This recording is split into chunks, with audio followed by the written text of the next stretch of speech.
Namaste, respected and dear viewers. Conveying you the tragedy happened in my life. Some of you know about it. I lost my beloved husband, Santosh Menon, on 23rd May. He had no health issues. It was sudden. I made an effort to tell you about in my last video. That is 142nd video, but it failed. That is why just we uploaded the PPT of lesson plan 2 weeks back, as it was in need of an hour. I couldn't explain also. Whenever I think about videos, it is heartbreaking for me because except first 21 videos, that is from 22nd video onwards, my husband recorded, edited and uploaded. I just explained, I just showed whatever I have to write and show that only. I wanted to convey gratitude to him and two other persons, one Nandan Jetan, who is my family member, and another one Paul Sar, who took the videos, first 21 videos. And at the same time, I want to give gratitude to my husband. And he first he didn't agree, but later he agreed, and we recorded in February. But for perfection, he didn't upload that. Because of renovation work at home, we postponed that work. Without saying gratitude to him, at least without writing gratitude to him,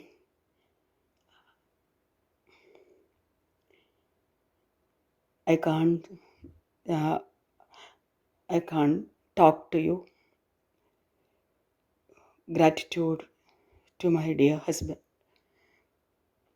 Never I thought these papers here I have to say like this or write about this. Anyway, you understood why the last video without voice we have uploaded it. Now I think I have to come out from this grief, at least by doing some work. So I started my work. I started referring the circulars and referring some other national curriculum framework, national education policy, etc. And whatever content I got, whatever relevant these days, that I am sharing with you. Especially I think this will be, or this can be useful for the newcomers, the fresher teachers of, or freshers in the CBSE. And this is all about the circular 57 that was published May 20th. The subject assessment and evaluation practice of the board for the session 22-23. That is heading of that circular. It is all about NEP also. It is telling about NEP. That is, we are shifting from rote learning, that is memorizing and reproducing, that is rote learning, to competency-based learning or competency-based education. That is, this competency-based education equip learners with the key competencies to meet the challenges of the 21st century skills. That is 21st century skill that the child has to face in their real life.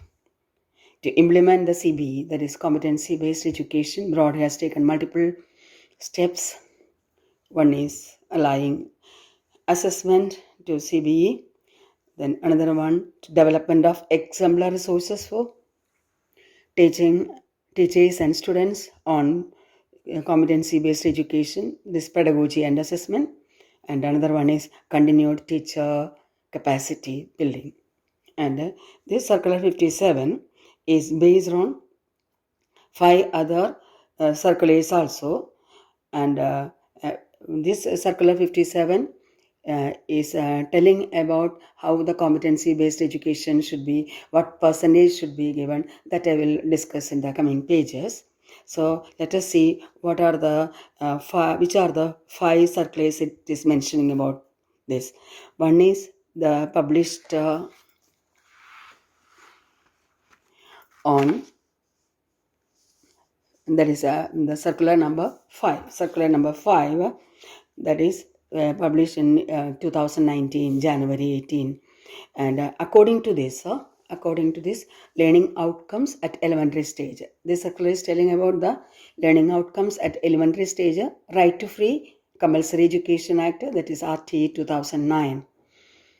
That is, it entitles every child in the age group of 6 to 14 years should have the quality education. You know that sustainable development goal is our aim, the UNO, and the SDG 4 is aiming at the quality education. It should enable all of them should get quality education, and here the quality education is ensuring and ensure conditions to allow each child to learn and progress.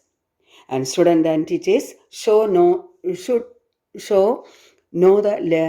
learning outcomes each stage. That is, teacher and the student should know the learning outcome each stage, ascertain learning skills more accurately, and take corrective steps without delay. Without delay, the corrective steps should be, that is, feedbacks and follow-ups should be there, and without delay the corrective steps should be taken, and provides effective learning opportunities to all students. The learning opportunities should be provided.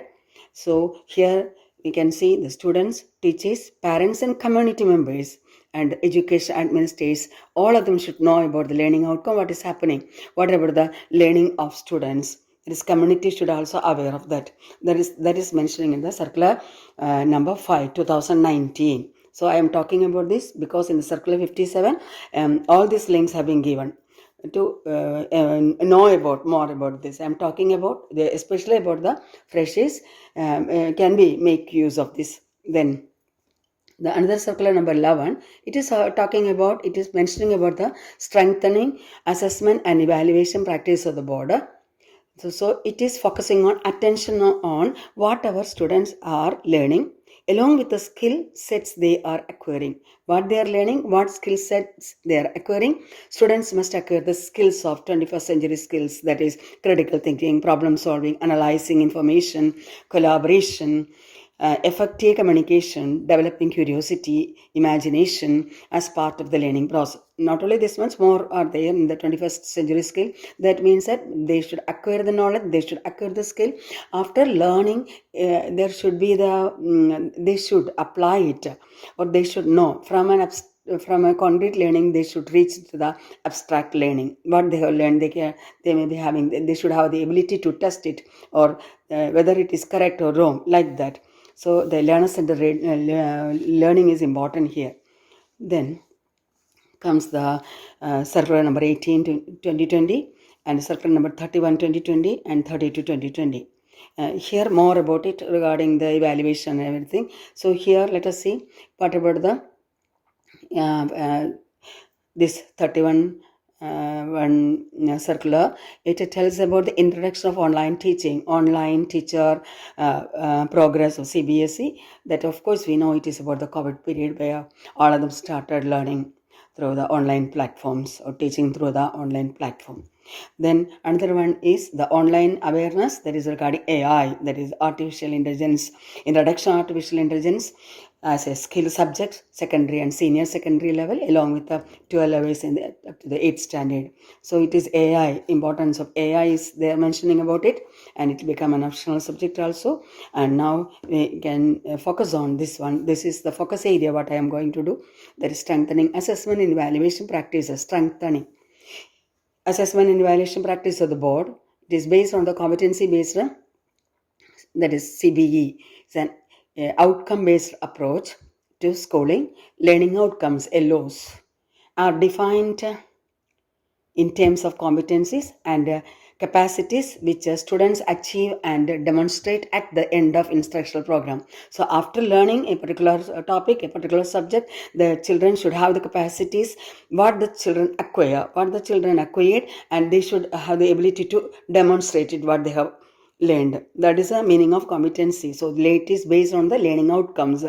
Each stage the learning outcomes should be assessed. That is the thing. That is continuous learning, continuous assessment. Not continuous learning, always it happens, but continuous assessment also. Earlier we had the comprehensive continuous assessment like that, isn't it? So here the CBE, it tells about explicitly defined learning outcomes. Explicitly means it is measurable. What they have learned, it should be measured. Flexible, learner-centric. That is, learner-centric means suppose a learner is we know that different students, different learners are having different capabilities. So according to the capabilities, we should even change our assessment patterns. That is most important, because the children with special needs, CWSN, according to that the assessment should be framed. And learner-led and multiple opportunities for learning and assessment is, and it should be authentic. Examines if the students are able to apply, if the student is able to apply required concept in real life situation, whether they are able to apply in real life situation. Then we can see the changes for the what about the changes is this page regarding about the competency based education, competency based questions. What is the pattern changing? And here changes for classes 9 to 12. So 9, 10, 11, 12. What about the internal year-end examination, board examination? And internal year-end examination, that is for the 9th standard and 11th standard, and board examination is related to 10th standard and 12th standard. So according to this, I understood that there is no bifurcation of syllabus. That means last year we had 2 terms. It is clearly written in the next page.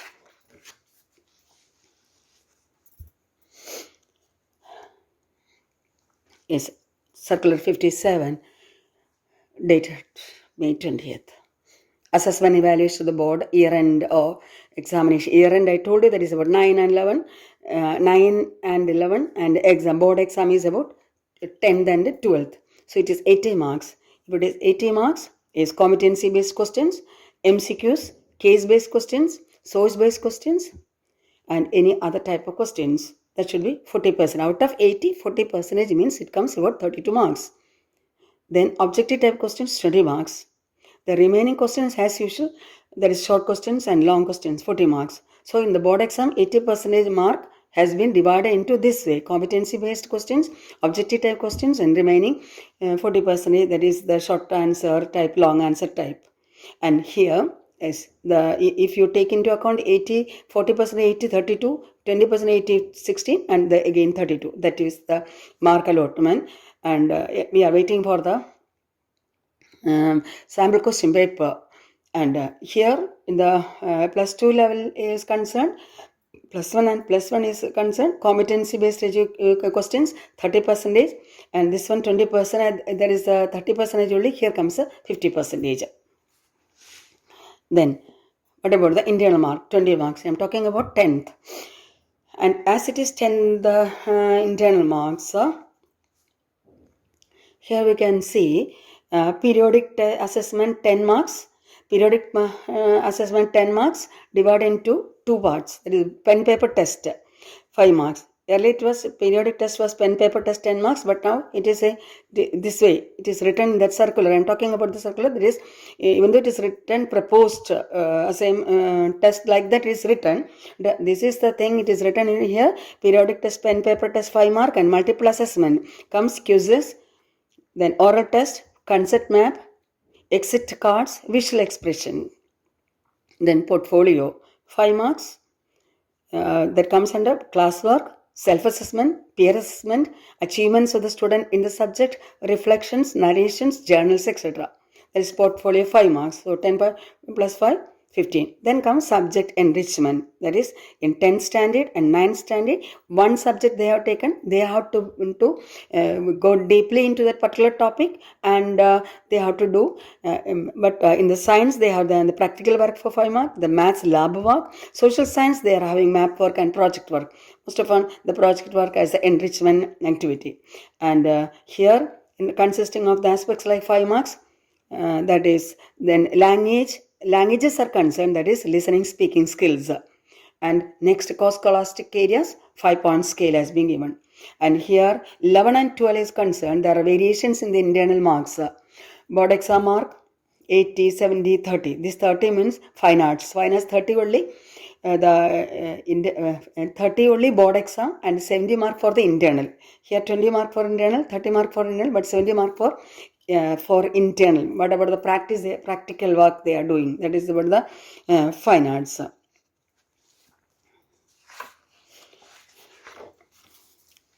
Then let us see the multiple assessment quizzes. Just I wrote about what about the quiz. We are familiar with a particular type of quiz, that is quizzes, types of quizzes. It is written MCQs, true or false, fill in the blanks, fill in multiple blanks, multiple answers, multiple drop down, like that, matching that both sides having given like that, numerical answer like that, it is given under the quizzes. This is the thing what I got. So I'm telling about when I searched the quizzes, these are the things I got regarding different types of quizzes.